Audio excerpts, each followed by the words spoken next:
Hello, welcome back to the E.O.T.G podcast. It's your boy Sori, and today we have the worst news.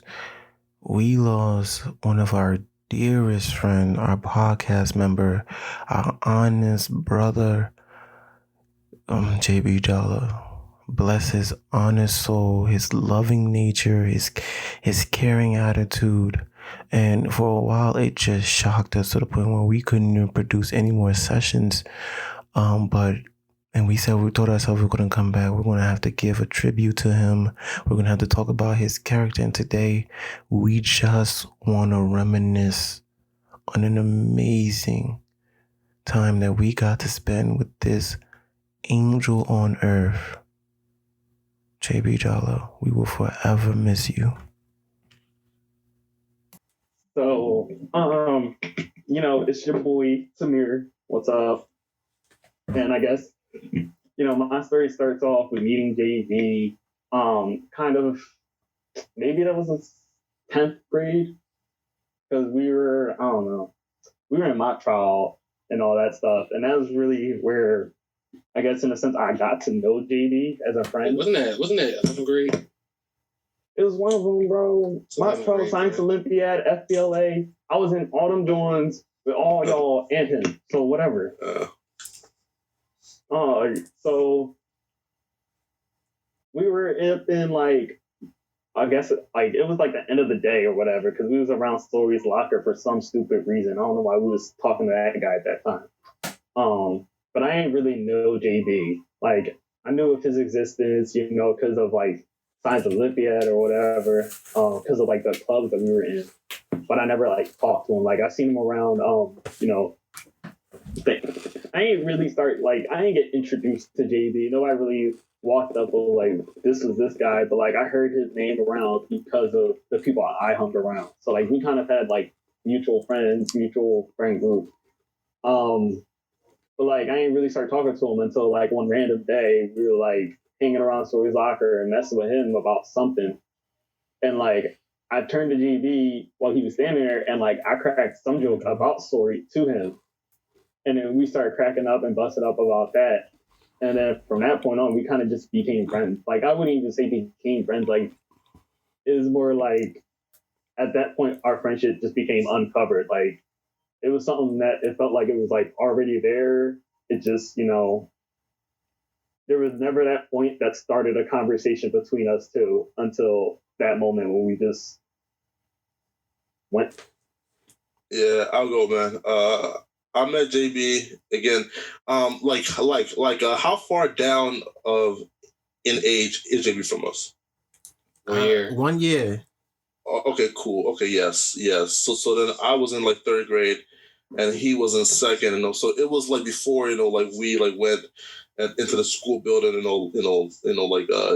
just chilling and on the yard and shit like that, So, and he came up to me and was like, "Or are you Fred?" And I was like, "Yeah," and and then he said something like, "Oh, I think we're related, right?" So because JB was so much, he looked so young, I didn't really grasp the fact that he was a year younger, So, we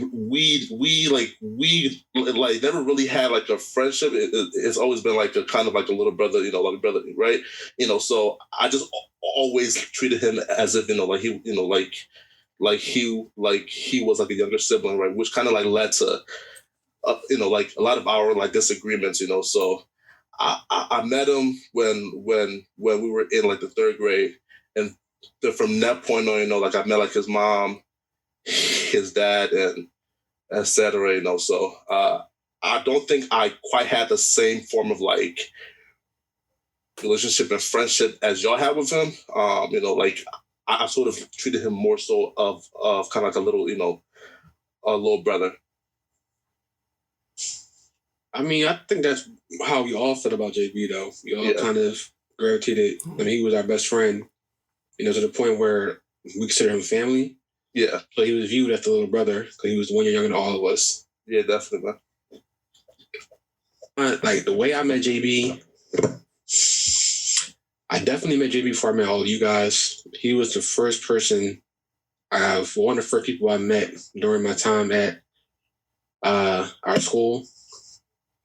It's really, when I look back on it, I didn't really recognize before until I started thinking about it, it's the fact that he was the one that actually started bringing me out of my shell. Back then, it was my first year at that school, sophomore year, first time being around all these different people. Everybody kind of knew each other already because y'all kind of went to the same middle school, elementary school. So he was the first one to kind of come up to me, start talking to me. We had a school play or some kind of, it was like a talent show or something. And he was part of it, I remember my earliest memory of JB was I didn't know how to tie a tie properly. And before I played with to wear these costumes that required a tie. So he actually volunteered. It was like, hey man, I got you. I can tie a tie for you. That was my first memory of JB. He's always so kind, selfish, always willing to help somebody else out, even if he didn't know the person. And reflecting back, he's always been the type of person to go out his way to help somebody and just do what he can for somebody else.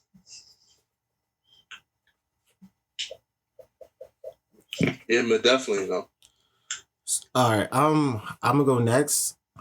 Like for me, it's hard to really point out what point did I really meet Jay.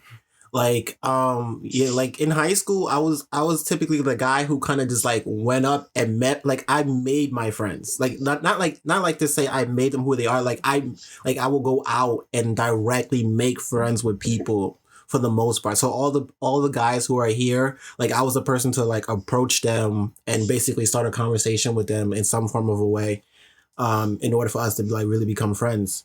But for like Jay, I think it might have been like FBLA. Mm-hmm. Yeah, so I was new to FBLA at the time, and I think that's when I had met Frederick around the same time too. And me and Frederick had like this like friend grudge thing going on where like he was trying to Frederick was trying to be the president and I was trying to be the president, and like we was like going back to back about it, even though we weren't even a president at the time. Prior, right? Huh? No, I think I met you before. I know, that's what I'm saying. But FBLA, yeah, me and you met before FBLA. But when we were in FBLA, like me and you was going head to head trying to see who was going to be the president or who's going to take like leadership roles. And like also too though, like our like grudge like kind of like started before then over like cause I really like this girl like prior, man, like bro, this girl called Imani, right? Oh my god, bro, we not even playing dropping names, bro. You listen, man, listen, bro. Somebody else. Can we just move on? Diving into something like bro, I feel like he's holding this joint for life. Like, friend and Misha started from, yeah. This nigga's holding this shit for life. Anyways, we gonna drop what he just said. But anyway, so like I think at the time JB was just kind of like he was exploring clubs and stuff, and then like there was like, let's say there was other people in the club that he knew, and when I first met JB, honestly speaking, I had like the typical reaction. I was like, yo, we're accepting middle schoolers in here? Like, what did you... No shit. Like, when I first met Jay, like, he was, like, real short and everything. So, like, my first impact was like, yo, like, is this nigga a genius or something? So, like, and he was just sitting there confident. I was just, like, staring at him, like, dead, just looking at him, like he was, like, the only person in there that looked like he was, like, fresh from, like, middle school. Like, he was still in, like, what, yeah, like sixth grade or something. Yeah. So, and then like afterwards, I think after the meeting or something, and he was leaving, I kind of ran up to him, and I was like, yo, I'm so proud of you for reaching out, trying to be a future business leader, da da da da. And middle school was kind of hard for me, and he was like, he looked me dead in my face, like, what middle school got to do anything? I was like, aren't you from middle school? He was like, no. I was like, nah, you lying to me. He was like, no, he was like, we met them when they were still, yeah. He was like, no, I go here. I was like, no, you don't. I ain't never seen you around the halls before. I would know if I saw a little kid just run. He's like, yo, why do you keep calling me a little kid? So like, I think at that point, like he was mad, like he didn't like me at that point, because I was just trying to convince him that he was still in middle school, and we was in high school. So like he was so he told me, he's like, you know what, I'm gonna prove it to you. And then he was like, I'm gonna meet you tomorrow in the hallway, and I'm gonna take you to my class. And I was like, I think it was biddies. I was like, okay. That was his favorite word too. Oh, biddies. Right. Biddies. Everybody and their daddy had biddies in his eyes. Yo, but like, so the next day, right? I'm like, the next day, I had like this overconfident like demeanor. I was like, nah, he not about to. Nah, he got me fucked up. Like, I'm gonna go in here and I'm gonna prove him. So I'm walking through the hallways because like it's Penwood, so like the hallways are kind of crowded and shit. And so I finally like I get to my locker, I give up, and out of nowhere, like he just like pops up on my locker and he was like, "Let me take you to my homeroom, Mister." I was like, okay, like, you know what I'm saying? I was just looking at him like. Like, I was like, where the fuck this nigga come from? Like, that's my first thought. Like, where the fuck this nigga come from? Like, I didn't even see him walking. I saw all these shoulders and heads and shit, and all I felt, just boom, like he was just right in my midst. So he was like, all right. So so I started following him to his homeroom. Like JB was like the friendliest guy in Penwood. When we first met him, he was like the friendliest guy in Penwood. He knew everybody, and at the time, I was still relatively unknown to people. Like people didn't really know me because I had transferred from a different school and stuff. But JB was just walking through, hey, da da da. He was just waving at everyone, and I'm just looking at like, oh shit. But I'll lie to you not. Every time I remember when I first meeting JB, he would just be saying hi to 5 people at some time. I'm like, well, how the fuck you know all these people? Yo, bro? facts. That shit was just mind blowing.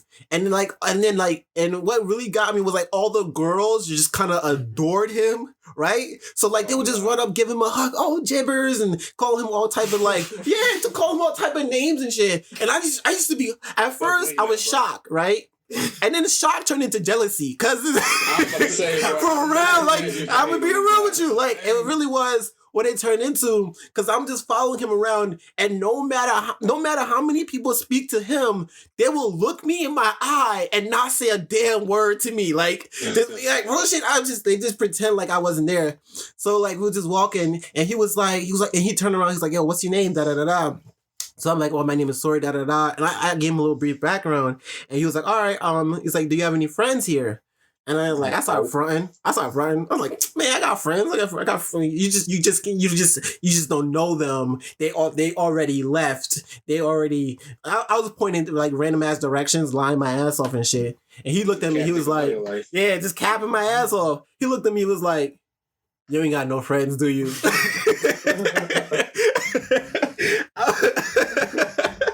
I was so fucking mad, yo. I was so mad. He was like, you know what? I'm gonna introduce you to your first friend. And I don't know why that just made it seem like even more of an insult, but like it's JB's thing. Like JB trying to help. Yeah. So I forgot who he introduced me to. He introduced me to somebody. I forgot who that person was, but like that's when me and Jay like actually like that's when I first like really got to know him. And from onward, we just kind of like, we would see each other and we would just talk and laugh. But like, I remember when we all decided like as a group that we were going to be friends like with JB, like we was going to actively bring him into our group. But that's like a whole different situation though. Oh, we'll come back to that. Yeah. Corey, I think you should go next on how you met JB. I don't remember specifically when, but like I know it's the time that we all started FBLA with each other. JB, I think like Sori's story, I didn't really talk to him. Like I just saw him and I kind of had the same thought, like who is this little ass kid in our high school? So I was just like, all right. Anyways, I didn't really talk to him during that time. I don't know why. I just kind of saw him in there in FBLA. So I was just like, all right, we got a little kid here with us too. Oh, shit. Yeah, honestly, I had the same thought as Sorry. So I'm just like, I didn't know who. That's like the honest first reaction when you see Jay, like back then, like. So I was just like, all right, I guess he's here. And then he just started talking to me. I don't remember what he said to me exactly, but he just started talking to me. I'm just like, he just said his name. And it was like, all right, hey, what's up? My name's Corey too. I'm just like, all right, now he's talking to me. All right, I guess I got to talk to him back. You say he said his name was Corey too? No, I was saying my name. Oh. He was saying like how he introduces himself to me and all that. But honestly, I think after that, I just started hanging around him, and then whenever he was around, Sawyer was around too. So I was just with those two, and I was just like, okay, I guess he's part of our group now. So like, yeah. I don't, like I said, I don't remember specifically when I started talking to him, but like, I just remember him. He was always there with us whenever we hung out. So it's like, all right, you're part of our group. Like I just had to accept it, and like he would like. Sorry said he was nice. He was friendly. He knew almost everybody. So I'm just like, all right, he's part of our group. I didn't really mind. He definitely helped us like meet a whole lot more people. Like he was definitely an easy one we could send into like other people's groups to get to like know them or like start talking to them before we all rushed. That's a whole conversation for next time. Definitely instrumental in helping us. That's a whole different. Because people did not like us as a group.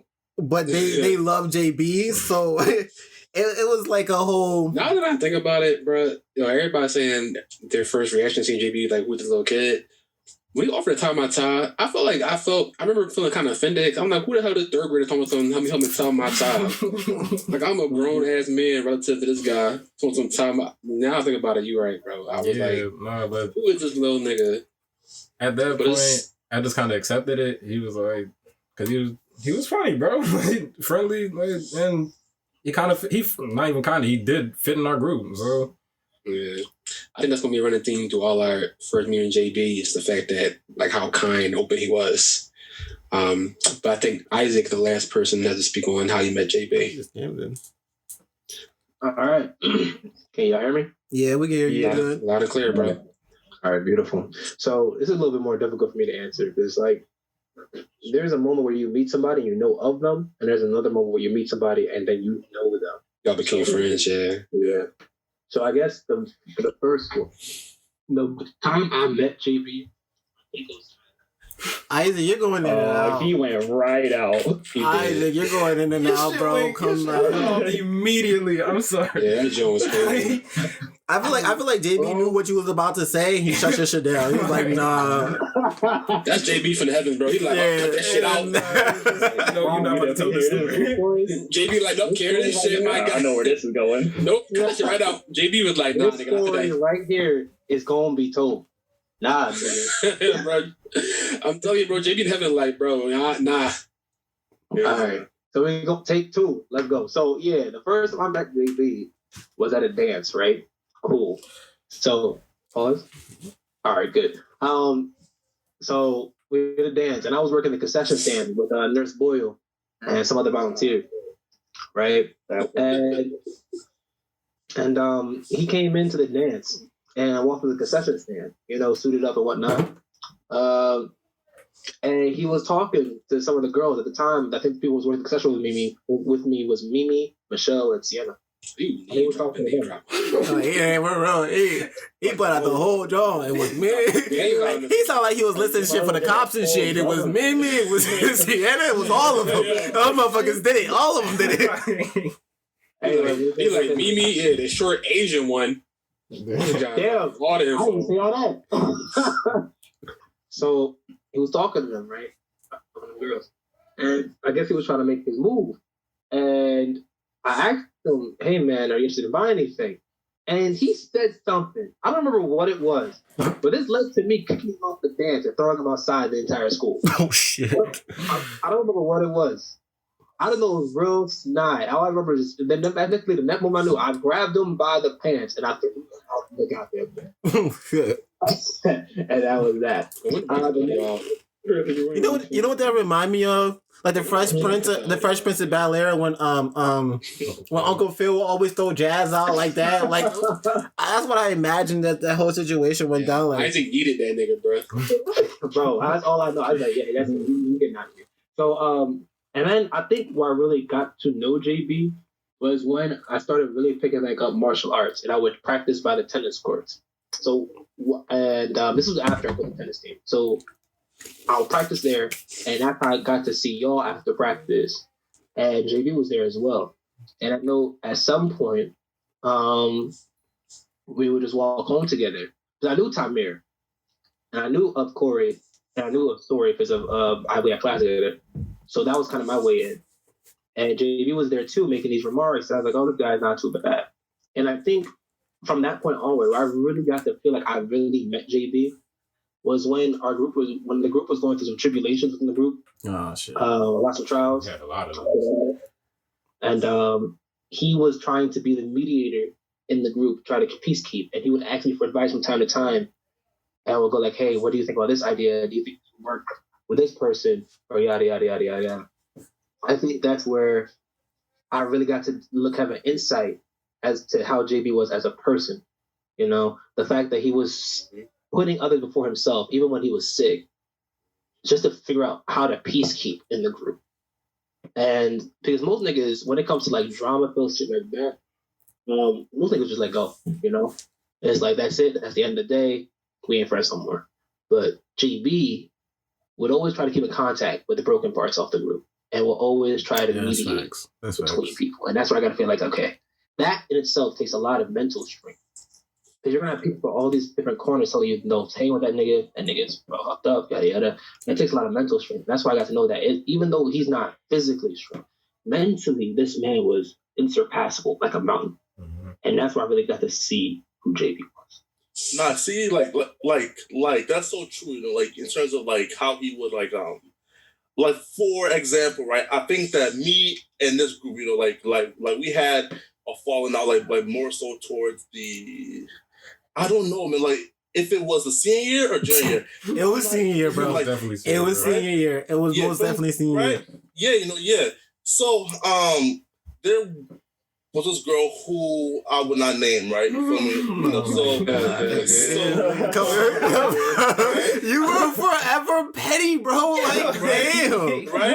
Right. So, and her again, I'm not even gonna use like words like. So she came to the school, blah blah and blah. I started to mac, you know, and shit like that, you know. So. So then JB, sorry, Tamir. I don't think Charles was, but because he had that lunch period, right? Yeah, but JB, Tamir, and sorry, and I don't know who else. Like went up to this girl and said, "Hey, we heard you're dating Fred. That's not a good idea. This nigga is this, and that, right?" So then I'm like, these niggas are the weirdest people on the planet, bro. Like who, like what, right? So then, we had a falling out about that and shit like that, you know. So after the threats went back and forth, you know, like, and then the like dust settles, right? I believe it was like a few weeks after, right? Because even though I hated, you know, JB and y'all guts, you know, like a motherfucker, I was in the library. I think it was Mimi who told me that like that JB and Gio was having like conflict. So I'm like, you know, alright, cool. So then we went to school, and then JB also mentioned, you know, like, yo, me and Gio, you know, or like having conflicts, you know, like either like he said something that like I don't know, right? You know, so then like the following day, you know, like we were at the library and shit like that, you know. So then I see Gio, I brought it up, and Gio, you know, like he don't back down either, you know, like he's, you know, like stern, right? So me and Gio got like it's kind of like a little like something natural fight, right? I remember Gio. You're right, yeah. You feel me? Yeah. So then JB heard about it, and like contacted me, and like he like apologized for it, right? But for him, like he's seen it as more so of like I was doing the right thing because at the time we thought you were just a bad person, Frederick, right? And this poor girl, so and so, so like we hashed it out to the point where I told him I kind of expected that from Sori, wow, and Tamir and them, right? But you're someone who I knew like since we were like fucking kids and stuff like that, right? Like so he pretty much apologized, right? And like that's also like lens of like and towards like his character, right? And he's someone who he's not me, right? See, like if I'm wrong, it's fucking apologizing, right? So I mean, like I'm gonna take that to the grave. He, like he definitely was the bigger person and came in and apologized. I still haven't heard that apology from Sori. You're not getting that shit, nigga. But, you might as well move on with your life. Right? Yeah, I don't want to move on. Whatever, And I'm like, ooh, and also too, he also was the best wingman, man. So at the time, listen, right? Right? I want to listen, bro, but that's a whole different conversation for another time, bro. No. Wait. I think this really segues perfectly into. I feel like we should talk about maybe like our favorite memories of JB. Oh, facts. So I think that's a perfect segue. So I encourage Frederick to talk about the memories of JB. I encourage you to, if you want to talk about memory of JB and how he helped you out. Yo, man, like there's so many memories, man. But like just like like one or two, So the first one would be with so there was this girl who was this super like Christian Jehovah's Witness girl who I really liked, man, but she was someone who was like, I don't know what it is about me, but like my reputation like perceives me, right? Like whenever someone like cares about me, for some odd reason, it's something bad or something about me being like a grimy, sleazy nigga, right? Which, before I digress, right? Before y'all heard about me, right? Did y'all think I was a greasy, slimy nigga? Frederick, listen. We can set a whole nother we can set a whole nother podcast about how you fucked yourself over in high school. It fits into it, right? Like, cause JB, was someone who like told like Marissa, he's cool, blah blah, and to me, like that shit like means a lot. That was right? her name. Because for someone in the I was trying to remember who he was talking about, but yeah, you didn't have a chance with her. I'm gonna just be real with you. So you're gonna have to cut that part out. We're gonna start it here. Who was in the younger? Oh hell no, bro. You had no chance. You had no chance with Shorty. No, bro. 6 months, bro. No. You ain't had no chance with Shorty, bro. Huh? Bro, listen. She was like this thick, light skinned black girl. For 6 months. She was in the She started the Christian club at Penwood. That's how you know Frederick. I remember. Frederick ain't had Bro, no we chance. all went at one point, and we were just like, "Fuck it, we not going back no more." Yeah. Oh, it was pause. Yeah, right. I found her on Facebook. What? JB got my You definitely didn't have a chance, my nigga. What, Paul? What do you mean, Paul? Listen. Nigga not trying to accept that shit. Listen, right? Pause. Listen, right? I'll fuck that up myself. For me, of course you did, bro. Being a grimy, sleazy nigga. For me, but JB got my foot in the door. For me, right? All the nigga had to say was, "I skipped church," and that shit was dead on spot. Something like more like dishonorable, man. You feel me? But yeah, either that, so yeah, like that's it, man. Like he was a great wingman, and he put my foot in the door of a girl who I thought at the time was, like my dream girl, but obviously that wasn't the case. All right. Her dream guy was God, so you ain't had. Oh yeah. She was not. But honestly speaking, Fred, that's a whole nother conversation because every girl you talked to was your dream girl, and that was it. She was gonna be every girl you talked to was gonna be wifey. Okay. But right, that's back, man. I appreciate Frederick tell us a story about JB. Sorry, I think you should go and tell us a favorite memory, or just a memory in general, JB. I have well, out of all, can't even say that, but like, so basically, I have a whole lot of memories of JB because like me and JB used to get ourselves into a whole lot of fucking trouble.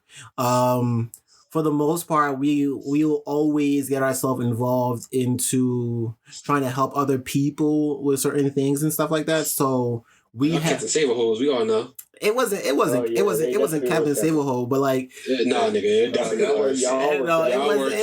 even like that. It wasn't even like that. But like, honestly speaking, yeah, I was. All right, so one of my favorite memories of me and JB, it was the day that me and JB almost got shot. So, it was I think after we had graduated. That's a favorite memory. Yeah, no, because it's fucking funny, right? Because it's gonna swing back to who Fred, one of the people that Fred was talking about. Why this shit is really even more funny. Fuck him.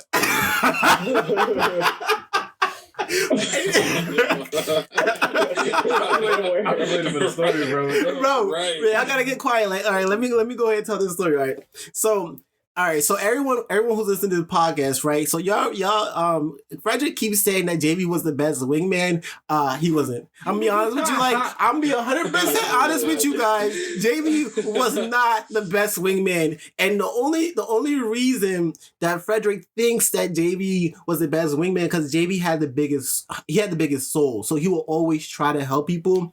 But so when Frederick was talking about let's say the shorty that we all exposed him to, right? So that same shorty that Frederick was like, oh man, I really, JB, you really came up to me, you apologized, and when you, because you really felt like I was a bad guy, this and the third. Yeah, the same shorty, JB slid in her DMs, right? Listen. I forget about that. Bro, listen, bro. She was for the streets, my nigga. Don't say that shit now. Don't say that. He said that shit because she dropped this nigga immediately. But anyways, we're moving forward, right? Okay. So JB slid in her DMs, and so eventually speaking, they got real close and stuff like that. So over some time, like she really started gaining feelings for JB. So one of the days, we had graduated from school. JB had, I think he had a doctor's appointment, so he didn't really go, or some type of excuse. So Shorty lived not too far from me. She lived around the corner from you, right? At the time. So JB hit me up and he was like, yo, I'm coming to your crib, come on out, and we gonna go over to Shorty's crib, right? And I was like, run a train on Shorty. No, I was like, yo, can we not? No, it was possible though. Nigga, shut up. Anyways, so so you'll understand as we keep going. But like, so I was like, no, I don't feel like going to Shorty's crib. Real quick though, I just wanted to tell the audience I had nothing to do with that train idea. Neither did I. No, it's not even that story. It's not even that story. I want to tell the audience we've had multiple ideas of training multiple people, so it doesn't matter. Yo, I was not part of that. Yo. Anyways, majority of those, I was not part of that. I was never part of that. Everybody want to back out now. I was not part of that. I told y'all up front that was a Joel Nez idea. Wait. Let's Yo, just let me. Let's finish the story. All right, let me finish. Like, so what happened was like, so he like, oh, yo, sorry, I'm coming over. We're gonna head over to Shorty's crib. We're just gonna walk down there because she don't live too far from you. And I was like, I don't want to go to no fucking Shorty crib. Like, I'm not about to leave my crib to go to another Shorty crib that you talking to because you want to smash, right?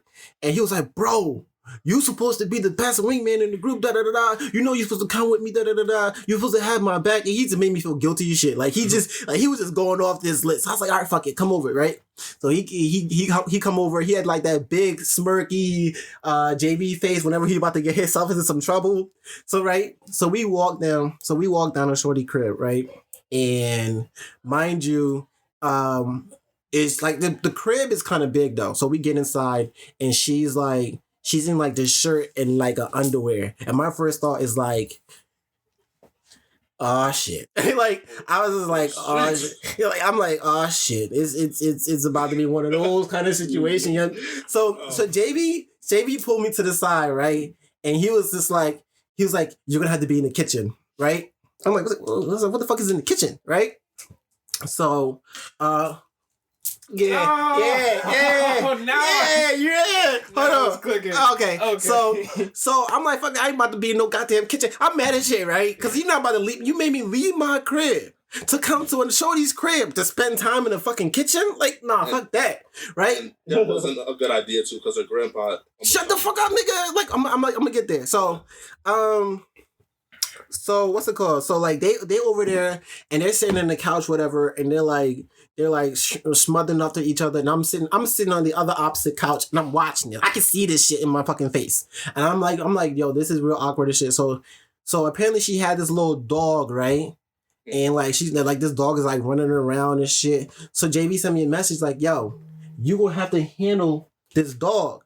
Cause I got a shorty and you got a bitch. I ain't gonna tell nobody what you do with your bitch if you don't tell nobody what I do with my shorty, right?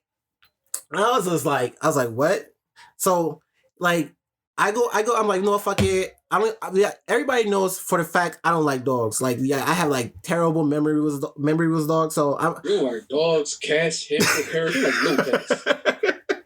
First of all, if you got a hamster and you live in the hood, there's something wrong with you, bro. I'm gonna be honest with you. It's dogs in general, bro. Yeah, so Charles' dog be like big and shit trying to run up to you, bro.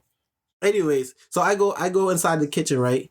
And so like I go inside the kitchen. I'm trying to mess with this fucking dog. I'm trying to play with this shit. Like I'm thinking to myself, like I'm gonna cut this dog and I'm gonna toss him motherfucker out the window.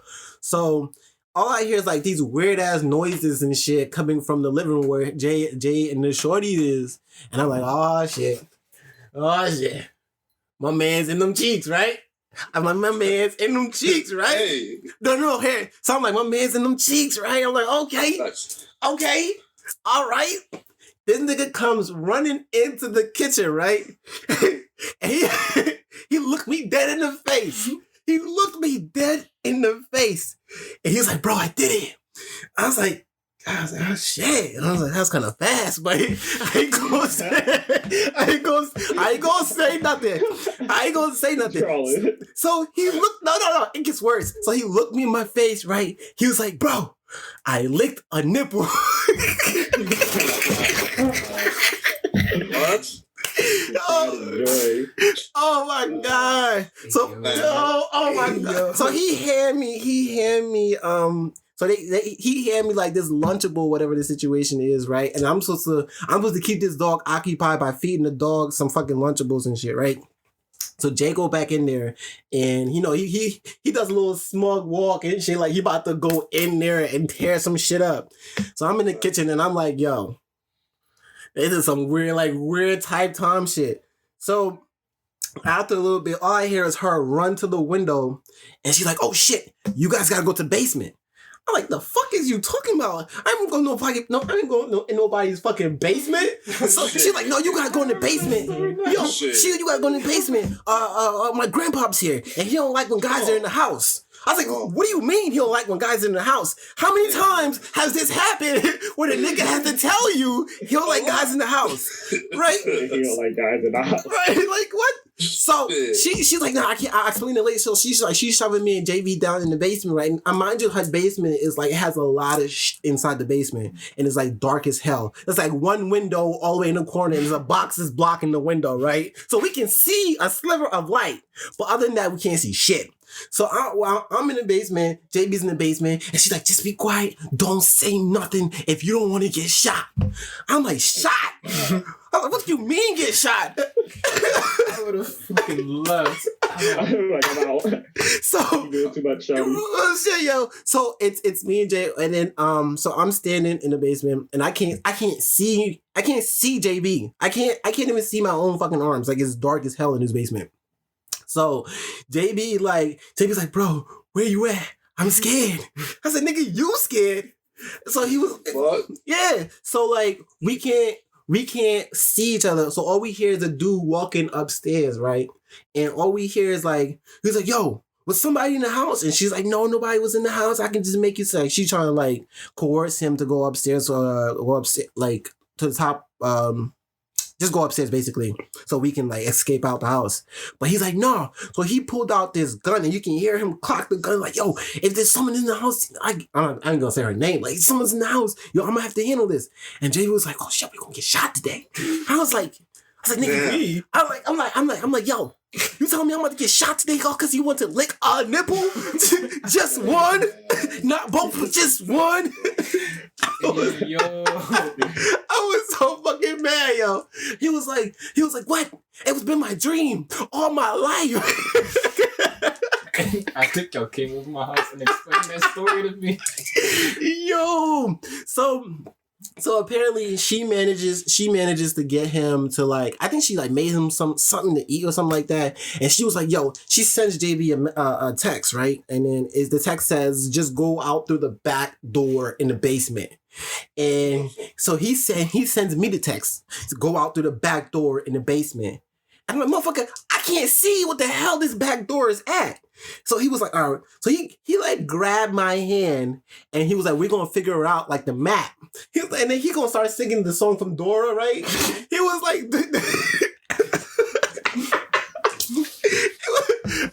he's like, I'm the map.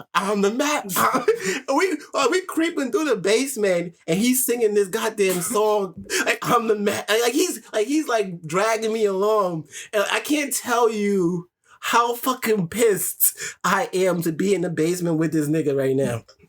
So we finally get to the door, right?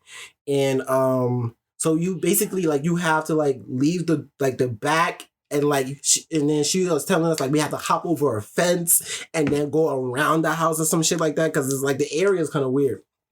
So we finally get out the house and he's like, "Oh my goodness, we made it out." So we about to step out. We start walking casually and shit. And she was like, "Hold up, step back," because there's a window, I think, in the kitchen where they can look through the back and they can see us.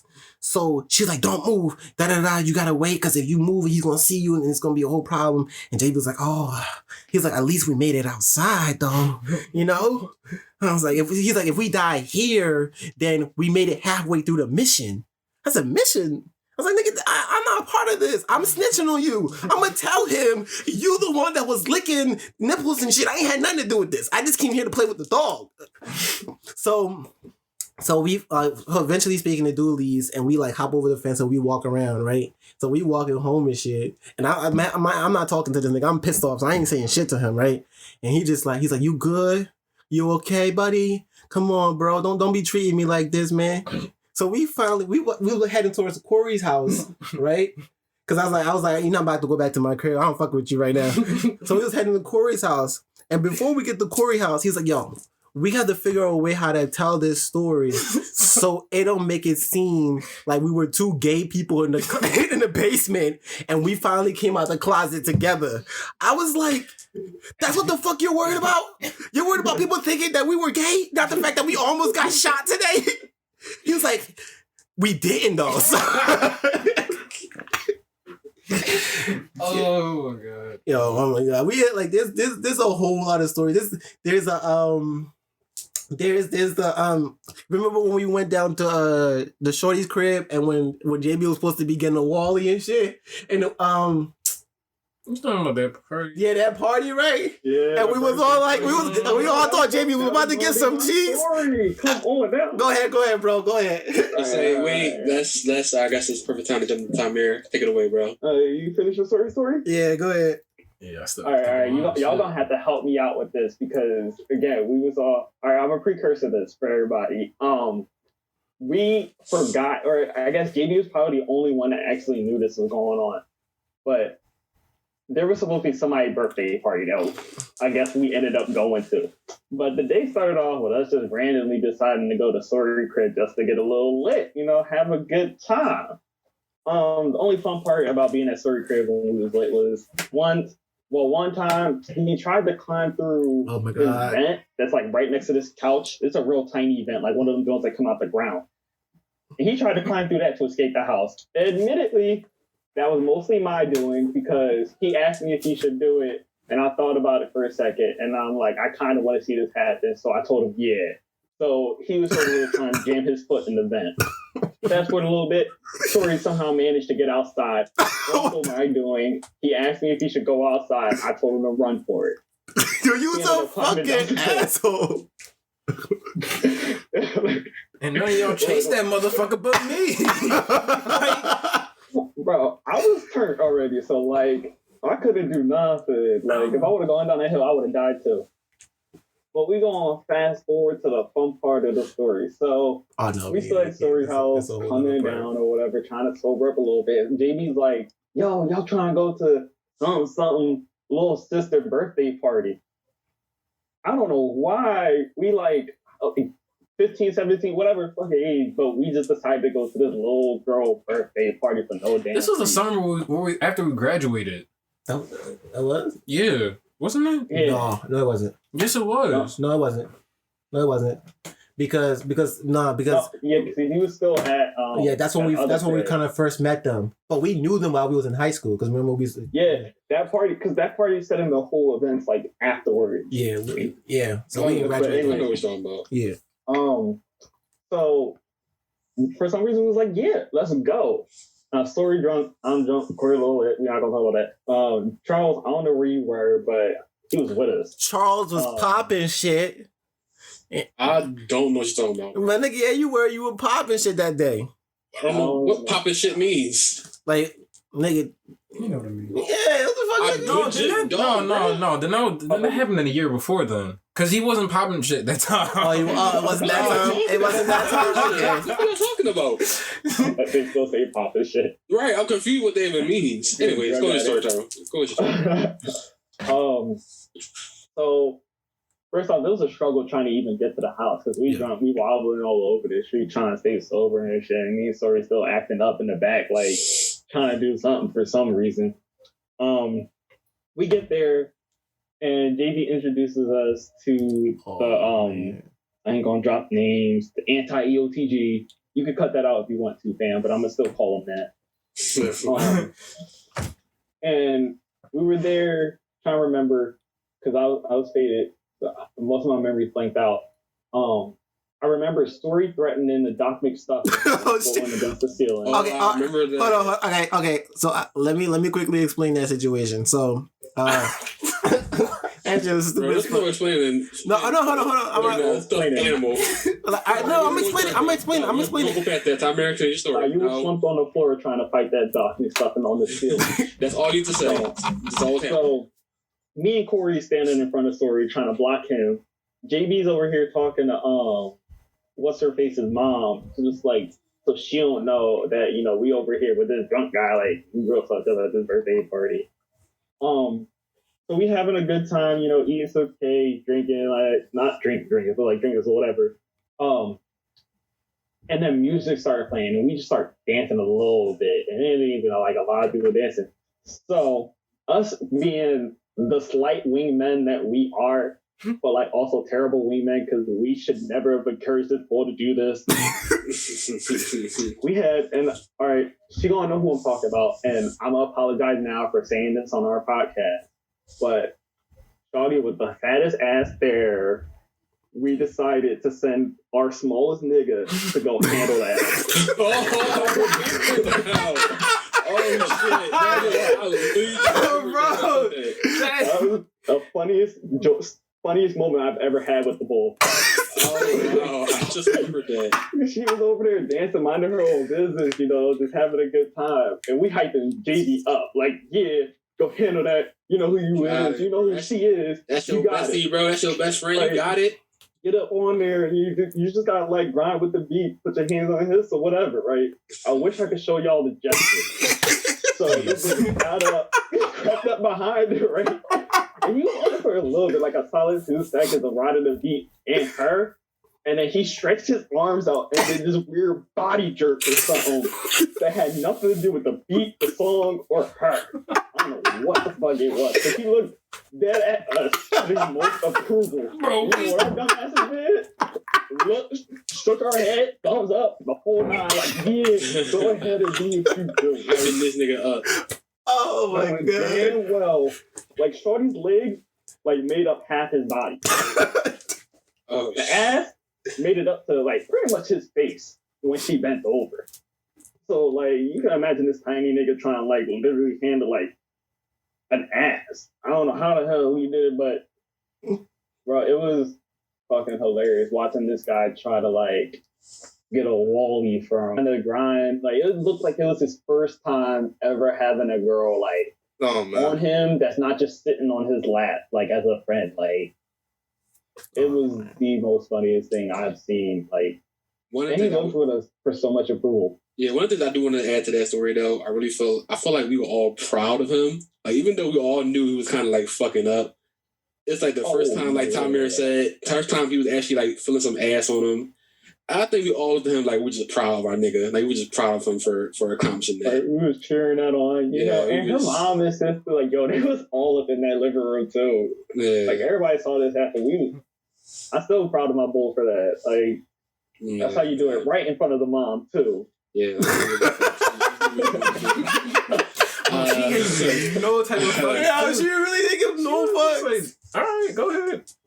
Yeah, man. Isaac, you got a memory you want to share?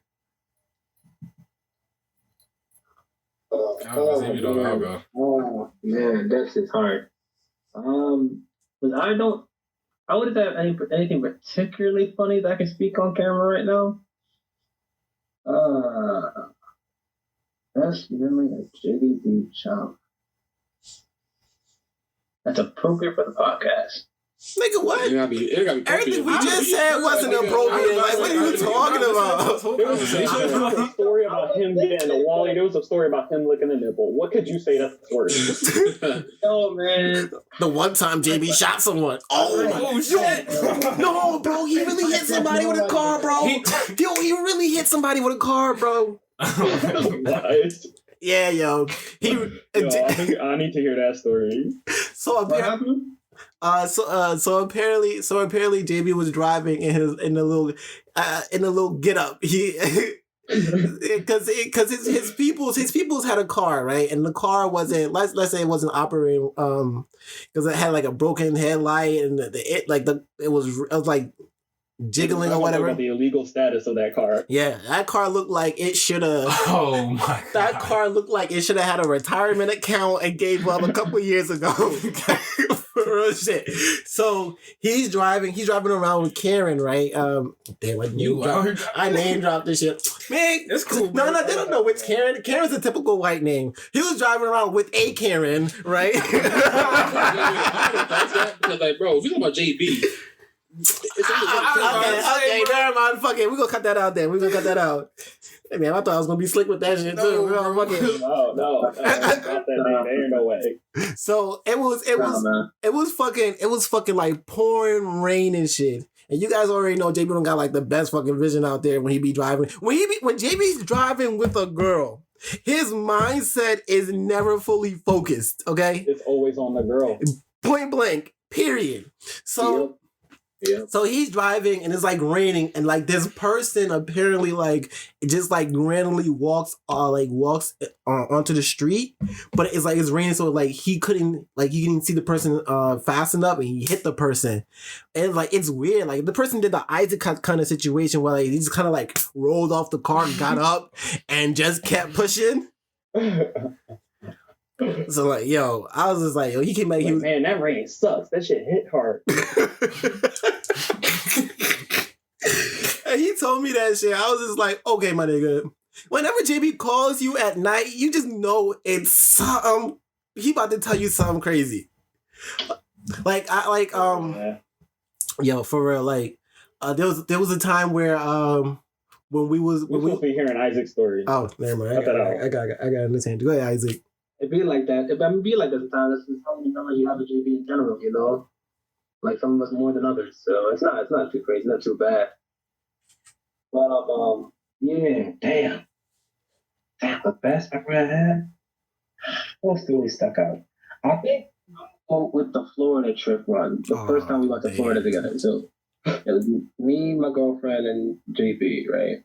And we all went to Florida together. And I think what really stuck out in that entire trip was that, all right, now, I don't know how this guy in his mind is a good idea, but apparently it was a good idea. He went there essentially to not only have a vacation, but tried to win back to the love of his life. I was about to say, wasn't it what's her I'm about face to down have there in this Florida at that time? Yeah. I'm about to have her reminiscing about this little nigga, bro. Like, It's like a podcast with Jay, and we also bashing Shorty at the same time. yeah, Like, bro, this is like the third time we about to bring her up. But go ahead, Isaac. My fault. I ain't mean to interrupt you. Look, it be like that sometimes. That's why I have to be careful. That's how I chose the story script. So yeah, so he went down there, you know, to have a good time, you know, yada yada yada. Just meet up with Antonio, play some zone in my car game, yada yada yada. And then eventually, you know, me and Sienna went to SeaWorld. Too late. So yeah, we went to SeaWorld. That's your girlfriend. That don't really count. All right, but so yeah, me and Sienna went to SeaWorld. And at that same day, I guess JB went to go handle business. So he travels all the way to we were in Orlando. He travels over to another city via train, if I recall, just to get her to come outside. And he calls, if I recall, he called her up, waiting at this location, agreeing that it's been where they meet. And unfortunately, she gruesomely rejected him. Like, didn't even give him the light of day.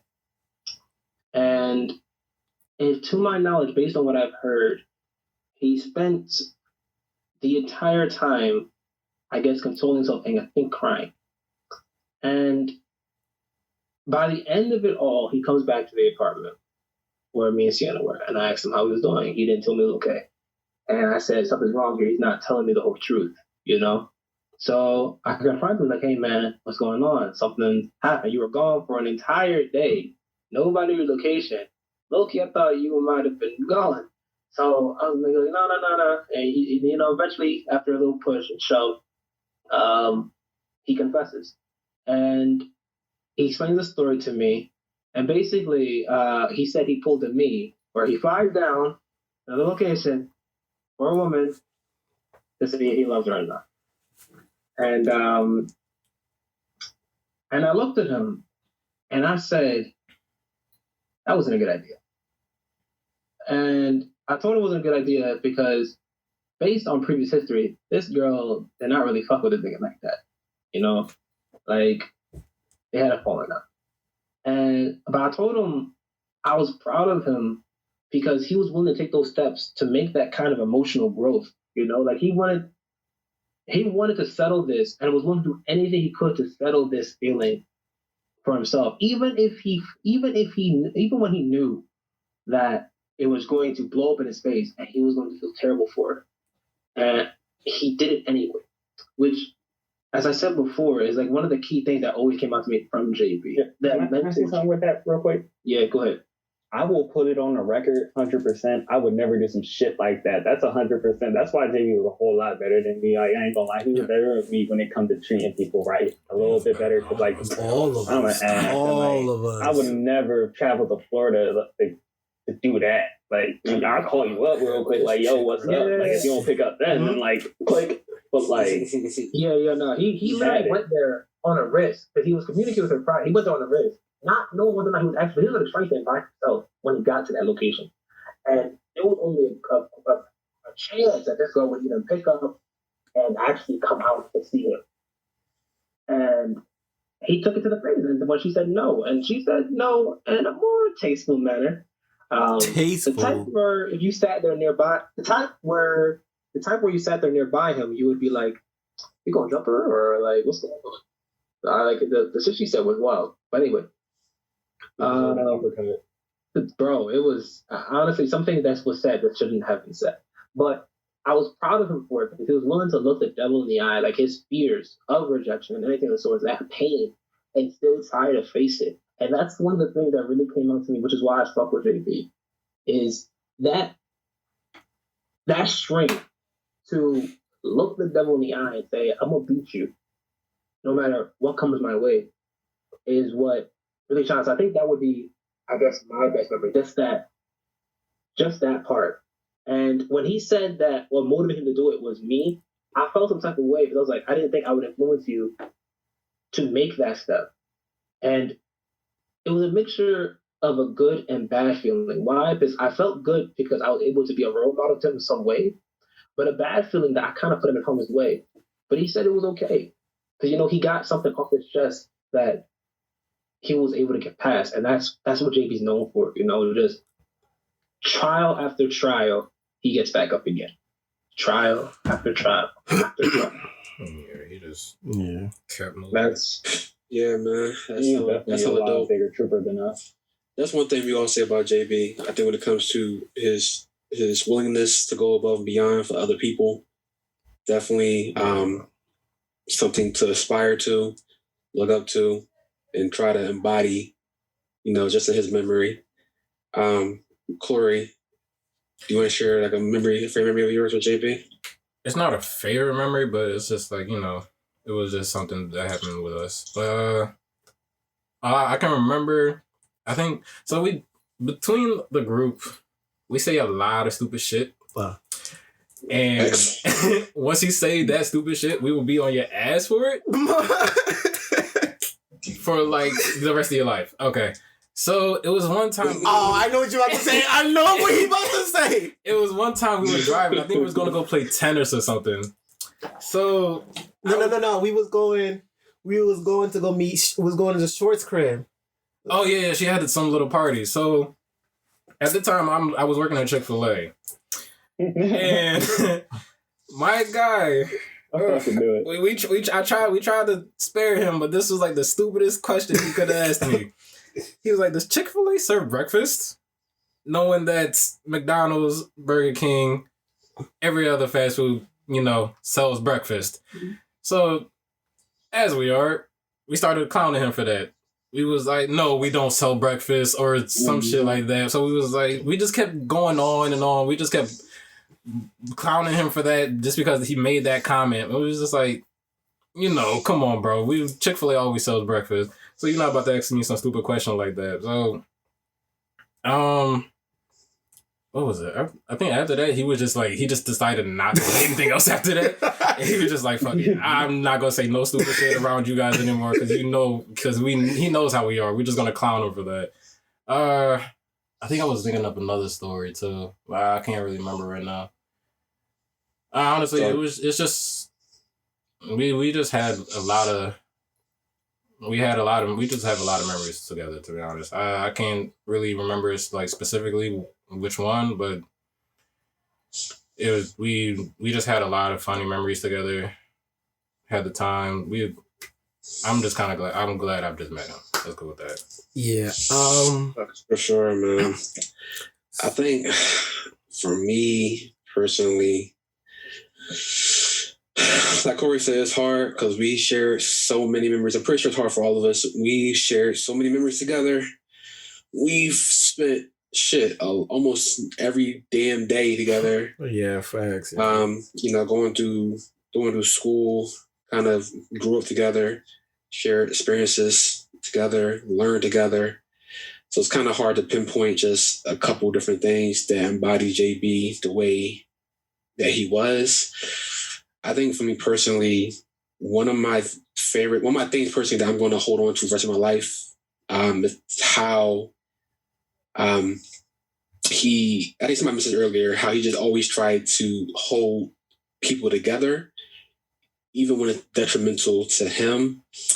There was a time period when I was going through a lot, going through some hard mental things. And unfortunately, I kind of pulled away from the group, based on just a lot of immaturity, me not wanting to talk things out, me feeling these different type of things. I thought at the time it was best for me to kind of pull away from everybody. Looking back at it now, it's a bad decision. But of course, back then, I didn't think it was.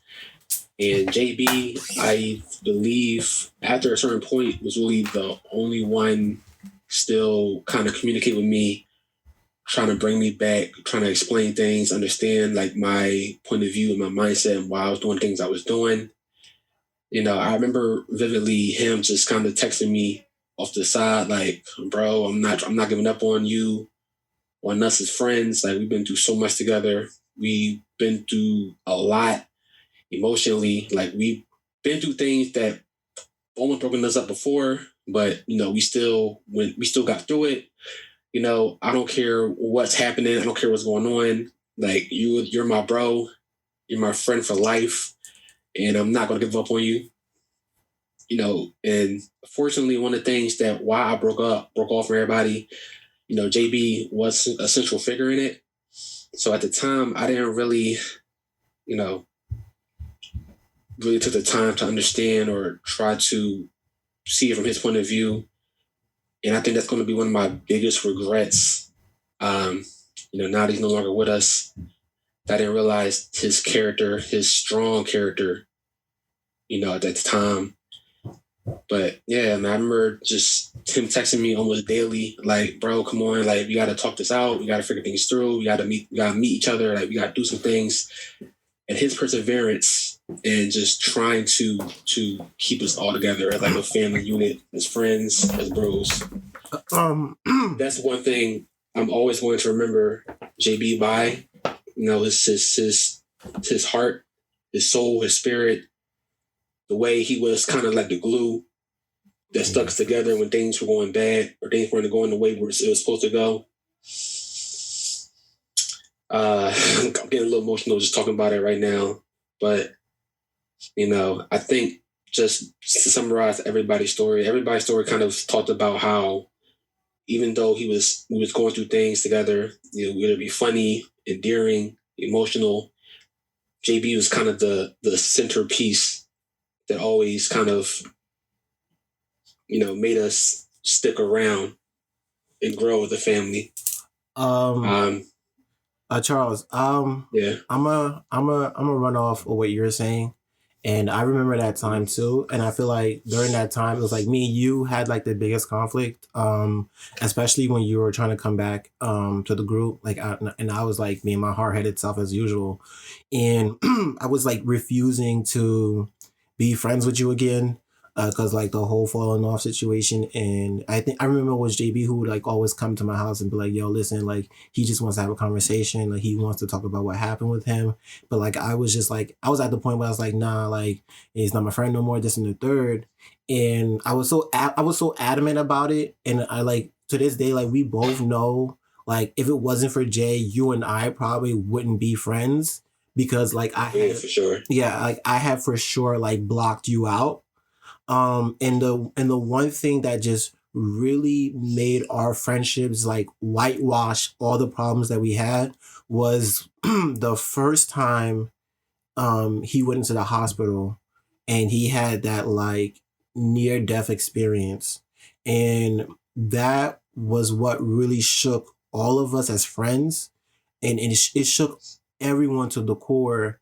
That when we got to the hospital, and it was just like, why the fuck are real. yeah, it's like, why the fuck are we sitting here arguing, or why am I holding a grudge against someone when this person is here showing their support for someone that we both love and adore? Like, we didn't even have to apologize to each other. Like once I saw you at the hospital and I just saw you there and we was all in tears and stuff, I was just like, you know what? Whitewashing all of it. Like, you're here now, and we're all together as brothers and family and stuff. So like this is the kind of situation that where JB really specialized in. Like, even if he wasn't fully conscious, just him being there has always been the glue to bring us back together. There's been multiple times in our friendships where we absolutely split off.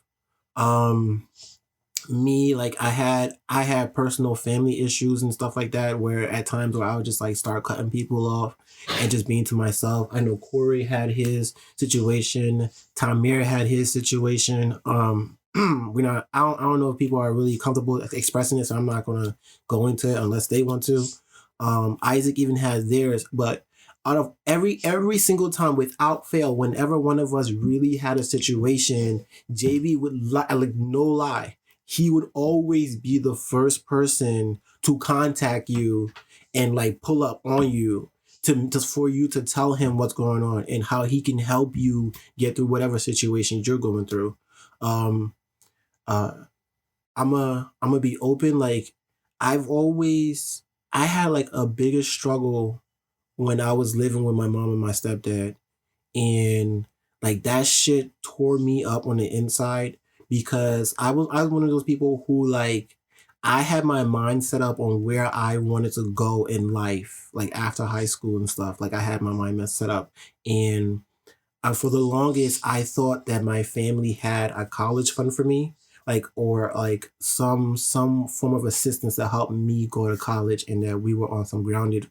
But it turned out like there was so much complications where even like I got accepted into Widener, I got accepted into I originally got accepted into Drexel, but it turned out like I couldn't go because my mom's credit and stuff wasn't all too good, and we had absolutely like little to no money to get up there, and that shit completely broke me down as a person. Like if I tell you in high school, like I was one of those like overconfident, arrogant type of people because like I had a fix, like yo, once I leave high school, I'm on this roadmap. I'm gonna hit these milestones no matter what. And after high school, when that whole shit crashed for me, I lost perspective of who I am, who I was as a person, and like I spent months just lingering around thinking like my whole life was in shambles and was like basically over. And like the only like at that time, like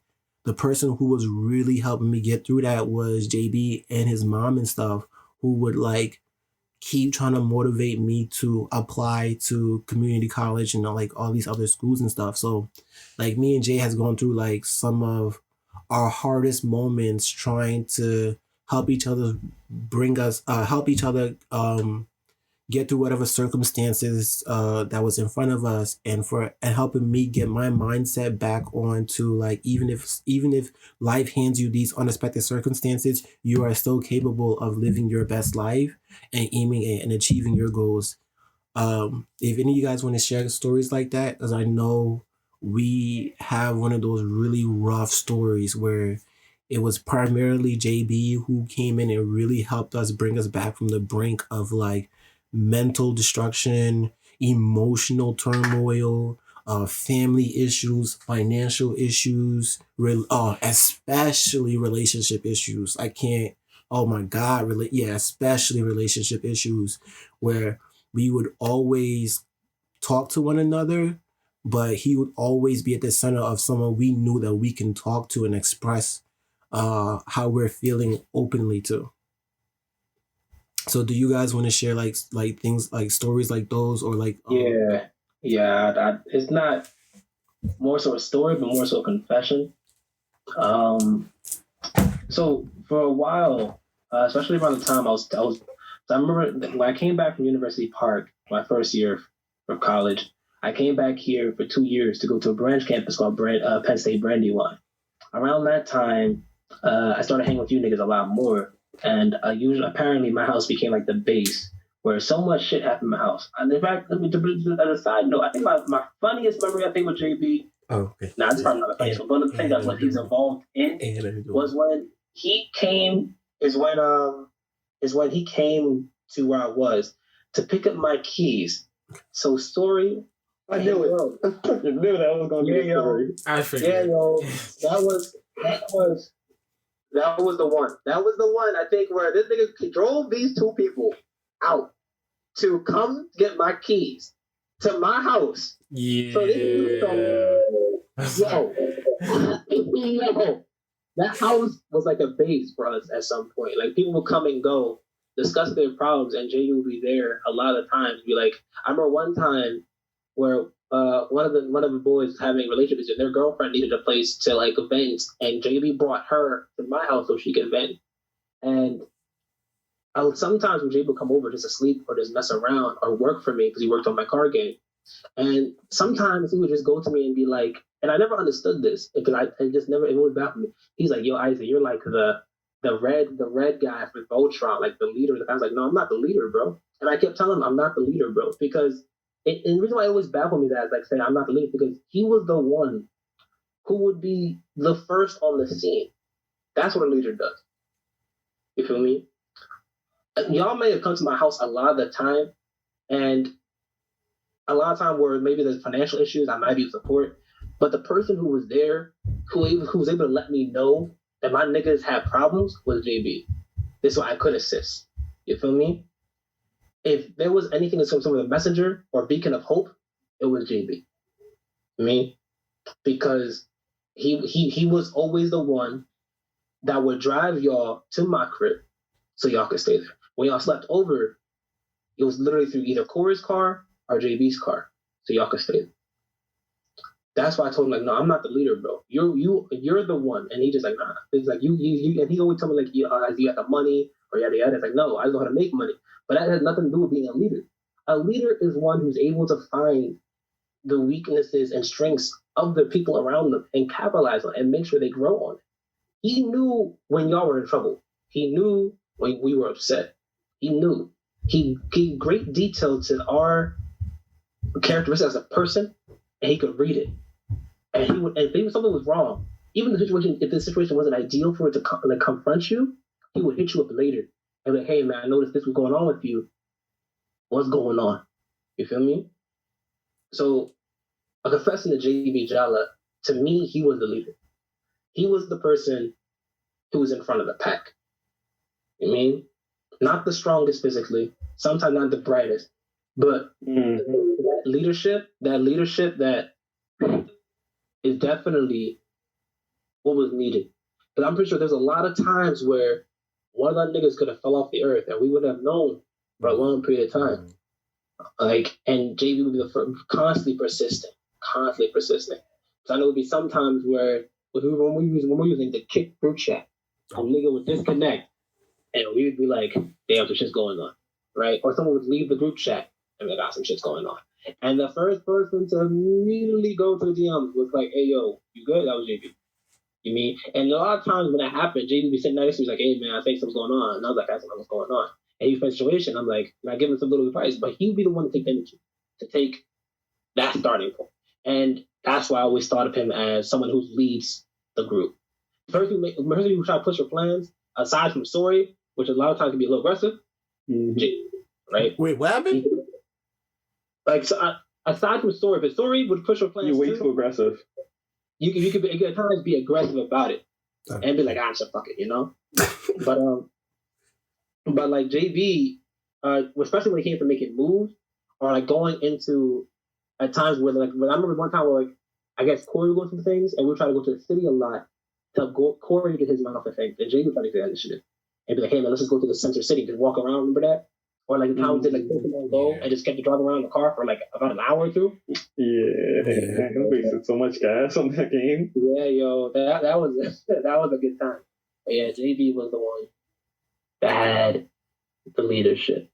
He was the one who would, as we already said right now, he was the glue, and he was the one that kept things together when things were about to fall apart. So that's why my confession, JB, again, is that he was a person who knew how to lead and kept people hopeful when it felt like all was lost. And I wish he knew that. I really hope that he knew that. That's all I gotta say.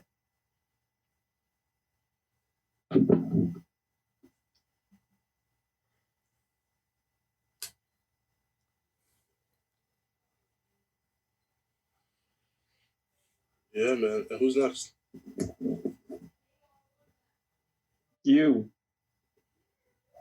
Oh, okay. So like we're doing what moments that we had like that he like changed it or helped us out. Yeah. Or one of your best memories of ball. Yeah, man. So, and I'll say a moment where he sort of like took him to the side and like took on like kind of like the big brother role, right? Was like it's weird, you know. The more so like with JB, you know, even like from like middle school in you know like elementary, right? Like it's always been you know like you know like we share different interests, you know, so like in terms of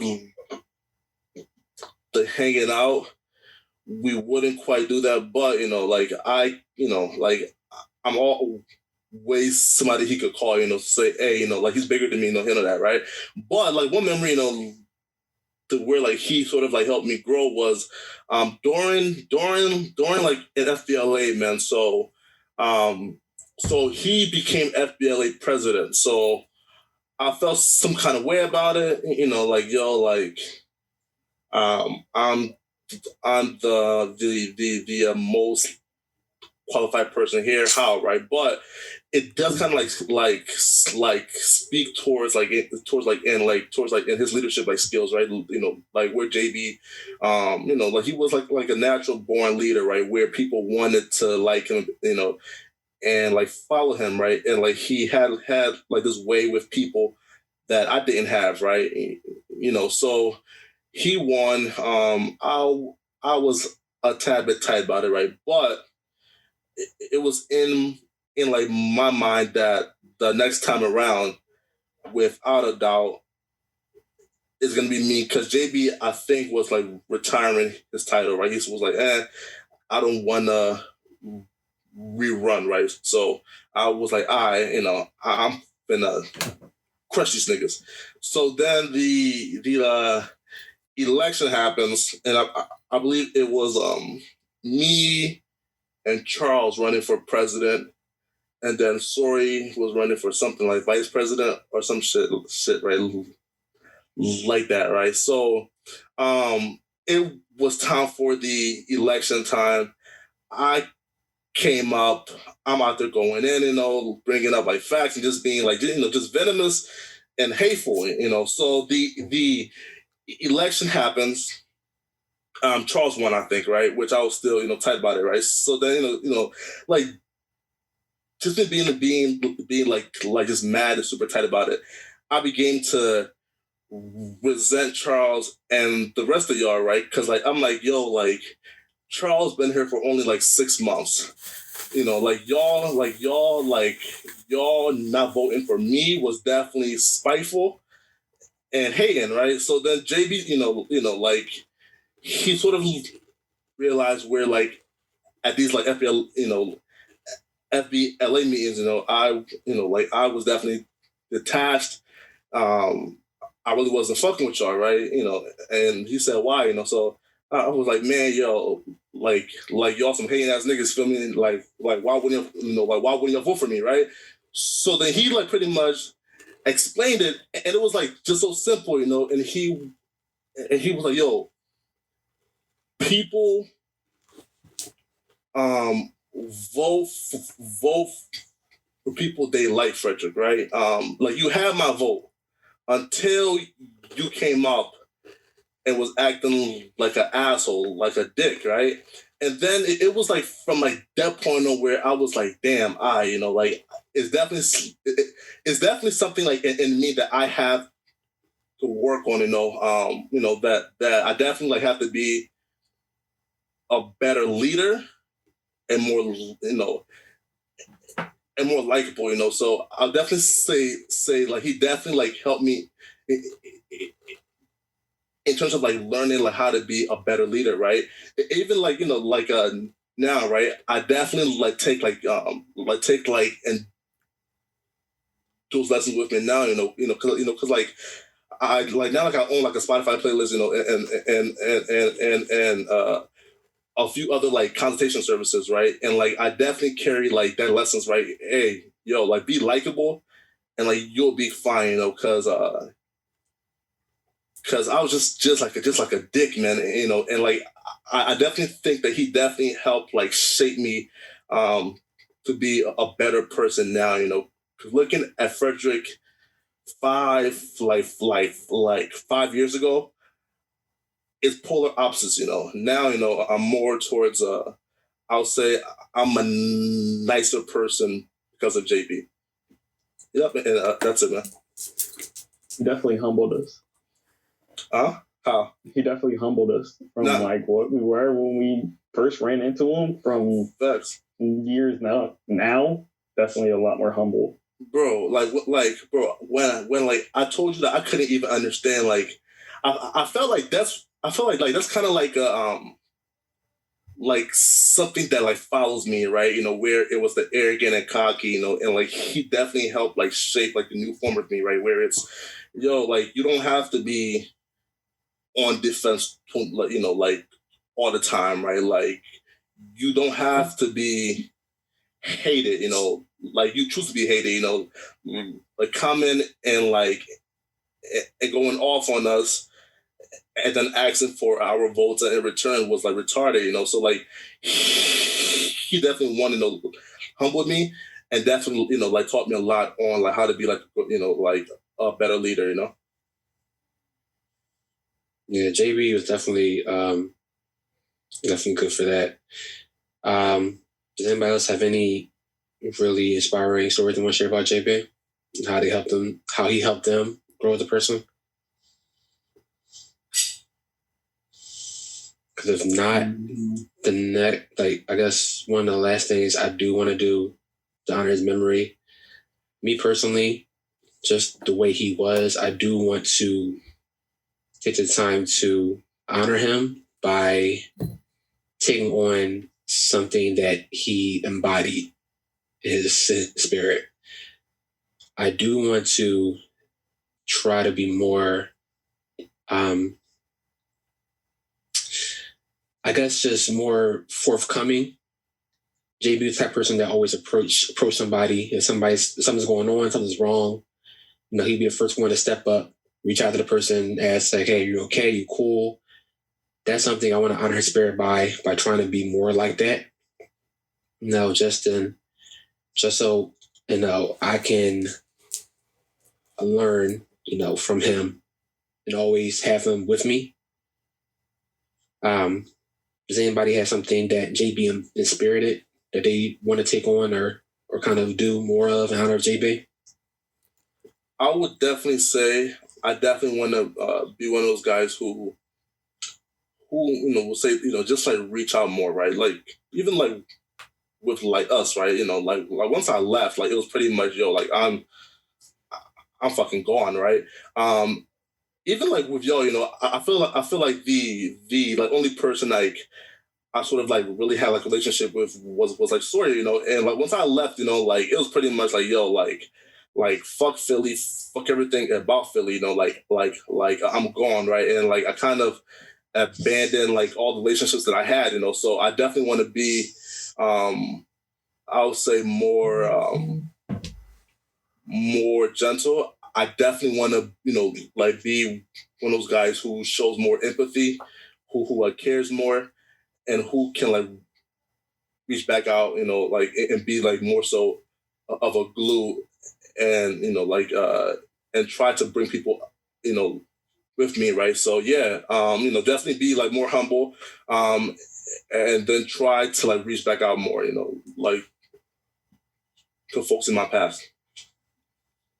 Anybody else want to share something they want to take from JB and move forward and do moving forward? One of JB's best qualities, in my opinion, that I kind of want to encompass is his nature of caring about others as much. Like personally speaking, like growing up, like I was single focused, like on myself, like so like I didn't like when I was in high school, I didn't really have a lot of friends. Well, people didn't like me much because like I didn't care about how I came off to people, or I didn't care about how other people felt or their feelings towards a certain situations. And there was a lot of times where I would like wind up really hurting someone, and what I was saying made it seem like it was common sense to me, but I wasn't taking into account how people feel about the things you say and the things you do. Like the only people I cared about was myself and like you guys, like in the close knit, but other people I would wind up treating in all kinds of ways, and it was just appalling.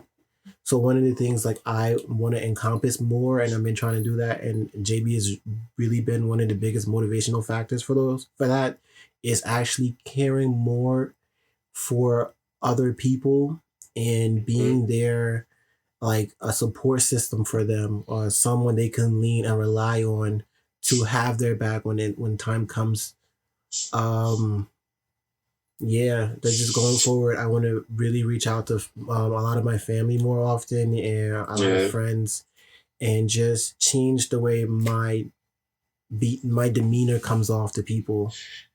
Yeah, man. You know, that's definitely hard to do. You know, life, you got so much shit going on in your own life. Sometimes it's hard to really think about others and, you know, try to be there for other people. JB was definitely one of the best people, I think, on this planet for that. You know, JB had a whole bunch of personal issues, health wise, but he still tried his damn best to be there for other people no matter what. So definitely, it's, Tamara, Corey, Isaac, you guys have something about JB that you want to, embody moving forward? I mean, I kind of would have to agree with y'all. Like, I definitely would want to start appreciating the things that I have in my life more. Ew. Yeah, like, kind of just being around JB, you learn, like, you see how much he appreciated everything he had, whether, like, it didn't even have to be the best thing. Like, the fact that it was, like, something in front of him, like, he loved it a whole lot. And I guess I would want to start appreciating, like, my friendships with people and all the stuff that I even have in my life. Like, I know I think of a lot of it, like, I take it for advantage. You know, I wish it could be better. I wanted to be better. Or, like, I wanted to be different. Like, I wanted to be how I wanted or something. But, like, you know, I kind of got to realize you can't have everything your way. And you sometimes just got to see what you have and just love it for what it is. Facts, bro. One of the hardest things to do in life is realize that what you have is one of the greatest things, for you personally.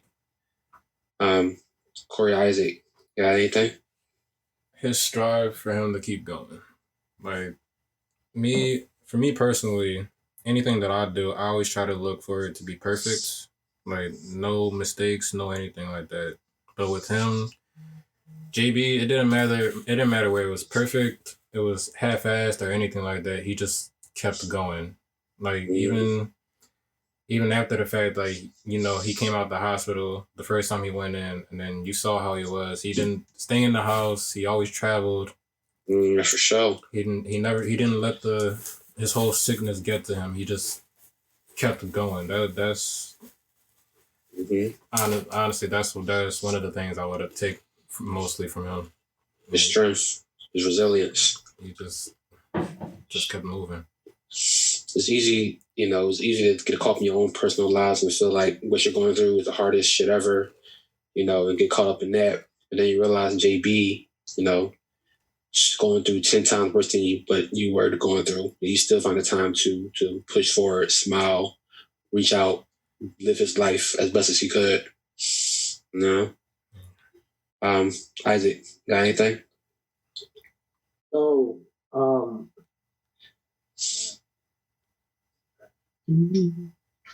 that guy, man. It's man, shit. Should I go get some chicken wings? I'm hungry. Damn it, tough. No, we're gonna about to this soon. It's all good. But yeah. So, hello. Yeah, we hear you, bro. Thank you. So, yeah, it's not like how can I put this into words? A lot of when I got to really know JB over the years, I came to learn that a lot of his beliefs align with my beliefs, and I guess that's why we have so many philosophical conversations, and why maybe sometimes he would come to me for advice. A lot of his beliefs align with my beliefs, and as many of you know, he worked on me on my card game, and at the time, he would work for me. This is physical labor, and I would pay him about like maybe $500 every 2 weeks, just for the manual labor. And something, a lot of people for cutting cards, probably would just find something better to do. But he would do that, work a daycare job, and still try to get his education all at the same time. Or I remember sometimes at some point he was working at Dunkin' Donuts, if I recall, in the apartment. I remember the Dunkin' Donuts. Yeah, man. Yeah, man. He was working at Dunkin' Donuts hard, just so he get a little bit more bread in his pocket, so his mom wouldn't have to worry. He was certainly resilient, as we all said, and I wouldn't say, anything particularly changed. But I will say that as a consequence, in honor of my nigga's name, JB Jala, he worked on me on that card game not only because he needed money, because he saw potential. He played it diligently and actually had fun doing it. So to me now working on it, just things are getting. Yeah, man. So now that what's done is done. In his name, I swear to you that I'm gonna take it all away. I'm going to work more. I just when the profits were starting to come in, man. One thing, bro, I think we all share like a thing that we maybe had just with him, not necessarily with the whole group, kind of one-on-one with JB. That's for sure. That we're going to just kind of honor his memory. So I definitely feel you on that. For one thing, for sure, man. If there's one thing I could ask, just for everyone that's listening to this, everyone that knew of him, just please remember him. Please, just remember him for all that he was. Whatever he was passionate about, man. He did it, man. He got that associate's degree, man. Working on, man, just for whatever it was, man. Just please remember him. Please remember him. I already told y'all it might be minor, but like, you know what I'm saying? Like my thing with JB, Injustice 2, eventually 3, when this comes out, we would always like that was our game, bro. Like we rivals. We would definitely play that John all the time together. So it might be small, but definitely one of the things I want to just always remember him by. I want to pick up his main in that game and just play as his favorite character, just to always remember him by. So like I feel like we all got that maybe one or two small things that he might have liked or enjoyed that we did together that we're going to pick up on just as a memory and honor to him. Yeah, yo. Anything at all that you can remember that he saw potential in you, anything at all you share with him that he really cherished with you, keep going. That's what I'm going to say. Keep on doing it. Unless you guys want to continue, I think this is a good time we can end this. I do want to, give us a few parting words. Yeah, I started crying, so we can hurry up and end it. Yeah, I think we all at the end. I think we all got a little emotional. I know I definitely did. Thinking about JB and the character and the spirit that he was in his life. JB was an exceptional person. Unfortunately, sometimes you don't really recognize that until the person is not here with us anymore. But I will rectify that by always trying to embody his beliefs, his spirit, his ideologies, all the positive qualities about him. I will always try to embody in myself moving forward. And I think I speak for all of us here, then the fact that I believe we all think that he was the best out of all of us. When it comes to his loving nature, his loving spirit, his giving spirit, like I said, for all the viewers, listeners out there who might not know, JB was going through a lot physically. He was born with something that debilitated him. He's been through a whole lot his whole young life. But knowing him, you would never really know. Knowing him, you would never really understand the extent of what he went through, what he was going through. And that's just a testimony to his character and how he always tried to live his life, to the fullest, no matter what was possibly going to hold him back. JB, for me personally, he's somebody that, I'm very, very grateful. I feel very blessed and happy that I was able to meet somebody like him. I feel like I was blessed to have him impact my life the way he did. Blessed to just have the advantage of being around him. I will never. I'm not gonna say we. As I believe one of his closest friends, we will do all we can to always honor JB, remember him, and make sure his legacy stays alive.